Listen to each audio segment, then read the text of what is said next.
revue de presse d'Europe 1, Olivier Delagarde. Les journaux reviennent ce matin sur ces meurtres survenus à Marseille avec des assassins de plus en plus jeunes. Oui, ils s'appellent Matteo, Matisse, Willad ou Ahmed. On les appelle les bébés tueurs. Ça vous rappelle un vieux film de série Z, Dimitri, mais c'est pas du cinéma. La semaine dernière, 2 adolescents de 14 et 15 ans ont été impliqués dans 2 homicides liés au trafic de drogue à Marseille.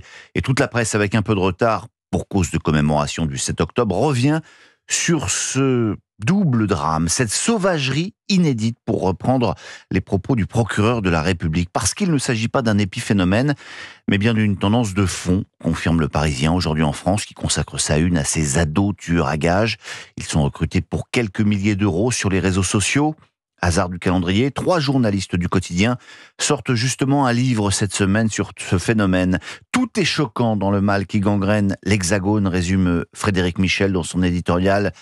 Il y a ce dealer qui transforme sa cellule en poste de travail et qui gère son business à distance. Il y a ces tarifs désormais connus, 50 000 euros pour tuer quelqu'un. Il y a l'âge de ces ados tueurs à gages. Enfin, l'impuissance des pouvoirs publics. Mais évidemment, la priorité du gouvernement en ce moment, c'est la présentation du budget, parce que cette fois, nous y sommes. Et une question taraude. Gaëtan de Capelle à la une du Figaro. Comment Michel Barnier va-t-il réduire, comme promis, la dépense de 40 milliards? Parce que les premières indiscrétions inquiètent, poursuit-il, là où les hausses d'impôts parlent d'elles-mêmes, les économies nécessitent une laborieuse explication de texte. Aux dernières nouvelles, les dépenses vont tout de même augmenter de 2,1%. Nigo que nous sommes, s'exclame-t-il. Nous ne savons pas faire la différence entre un début de baisse et un ralentissement de la hausse.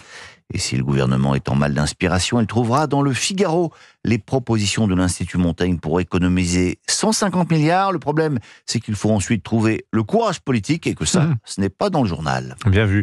À lire également un reportage sur les guetteuses. Oui, les guetteuses sacrifiées d'Israël au lendemain des commémorations du 7 octobre. Le Parisien aujourd'hui en France raconte l'histoire de ces jeunes femmes militaires à la base d'observation de Nahal Oz, à quelques centaines de mètres de la frontière électrifiée entre Israël et Gaza.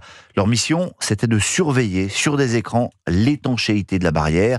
Le 7 octobre, elles seront donc les premières à voir les membres du Hamas forcer le passage. Elles donnent l'alerte, mais aucun responsable de l'armée israélienne ne les prend au sérieux.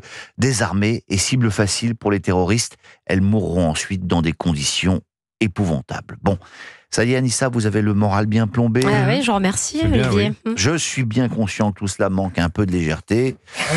C'est pour cette raison qu'on va terminer par un sujet quand même moins anxiogène. Vous vous souvenez que nous avons commencé avec les bébés tueurs, et bien on va terminer avec les papis parents.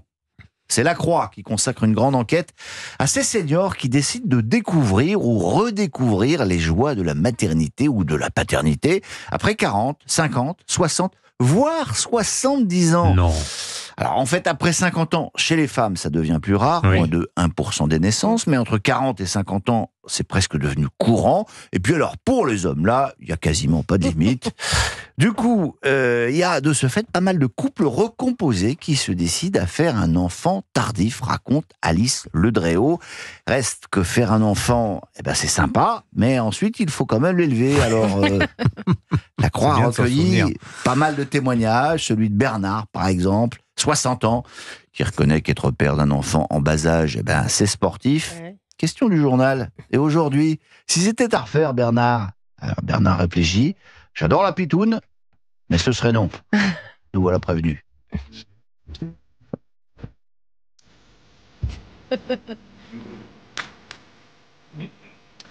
Pourquoi Montand, tiens? Yves Montand, papa à 67 ans. Waouh. Ah oui. Ouais, ça lui a pas réussi d'ailleurs, parce qu'il est disparu peu de temps après. 67 ans, Ouais. donc. Incroyable. Merci pour votre revue de presse.